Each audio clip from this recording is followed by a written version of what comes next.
Di dalam ayat yang ketujuh di situ dikatakan, tetapi oleh firman itu juga langit dan bumi yang sekarang terpelihara dari api dan disimpan untuk hari penghakiman dan kebinasaan siapa? Orang-orang fasik. Saya akan memakai terminologi ini, istilah ini, orang-orang fasik, untuk menyebut kelompok orang yang seperti ini. Sekali lagi, ini bukan guru palsu. Orang-orang fasik ini tidak memiliki jabatan guru. Orang-orang fasik ini adalah jemaat, orang-orang biasa, jemaat awam, tetapi dari cara hidup mereka bisa kelihatan. Dan kalau kita memang mau perluas di dalam Alkitab, orang-orang fasik itu bisa mencakup setiap orang yang tidak percaya kepada Tuhan. Tetapi lebih sering Alkitab itu memakai istilah ini, orang-orang fasik, sebagai orang-orang yang sebenarnya tahu firman. Sebenarnya adalah bagian dari umat Tuhan. Baik itu di dalam perjanjian lama maupun di dalam perjanjian baru. Oh, di dalam perjanjian baru itu artinya adalah bagian dari gereja. Bagian dari orang-orang Kristen. Tetapi ternyata kehidupannya sama sekali berbeda. Saya akan memakai terminologi ini, orang-orang fasik, seperti yang dikatakan di dalam ayat yang ketujuh. Siapa mereka? Orang-orang fasik. Bapak Ibu bisa melihat di dalam ayat yang ketiga digambarkan bahwa mereka adalah pengejek-pengejek. Orang-orang yang mengejek. Mengejek apa? Tidak main-main Bapak Ibu. Ini bukan orang yang bully orang lain.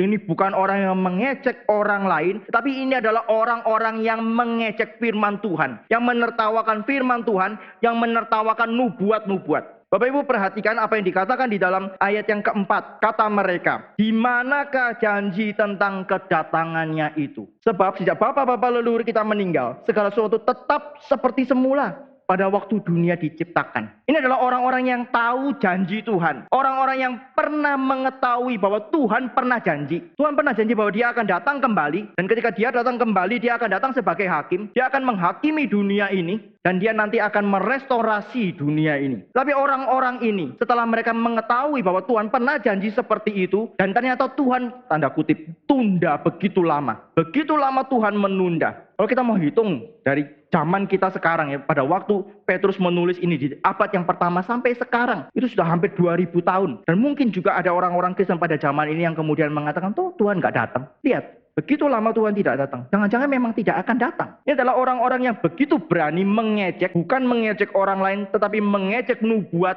tentang kedatangan Kristus. Bayangkan orang seperti apa. Dan maka digambarkan di dalam ayat yang ketiga. Orang ini adalah orang yang hidup mengikuti, menuruti hawa nafsunya. Kalau seseorang tidak percaya bahwa Tuhan akan datang kembali dan menghakimi dunia ini, kira-kira bagaimana dia akan hidup? Bapak Ibu, saya mau tanya, kalau neraka itu tidak ada, saya tanya, bagaimana kita akan hidup? Apakah kita juga akan hidup di dalam takut akan Tuhan?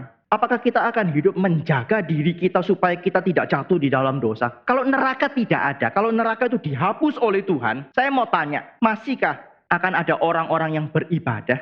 Tidak, bukan? Kenapa? Gak ada yang perlu ditakuti. Saya hidup semau saya, sesuka saya, dan tidak akan ada yang menuntut pertanggungjawaban dari saya. Maka untuk apa saya menjaga hidup saya benar? Saya akan hidup menuruti keinginan saya, memuaskan segala sesuatu yang saya mau lakukan. Bukankah itu yang dilakukan oleh orang-orang yang tidak takut kepada Tuhan? Bapak Ibu boleh lihat, ketika seseorang itu tidak percaya bahwa Tuhan akan menghakimi dunia ini, maka yang terjadi adalah dia akan hidup semau-maunya. Dia akan hidup menuruti hawa nafsunya. Dan kemudian di dalam ayat yang ke-17 disitu dikatakan orang-orang yang tak mengenal hukum. Bukan berarti mereka tidak tahu hukum, tetapi mereka tidak hidup berdasarkan hukum Tuhan. Mereka tidak takut kepada hukum Tuhan. Ada satu istilah yang khusus untuk orang-orang semacam ini, yaitu antinomian. Ya, anti dan kemudian nomian. Ya, nomian itu dari nomos. Nomos itu berbicara tentang hukum. Maka ini adalah orang-orang yang terus-menerus melanggar hukum, melawan hukum. Bukan hukum negara,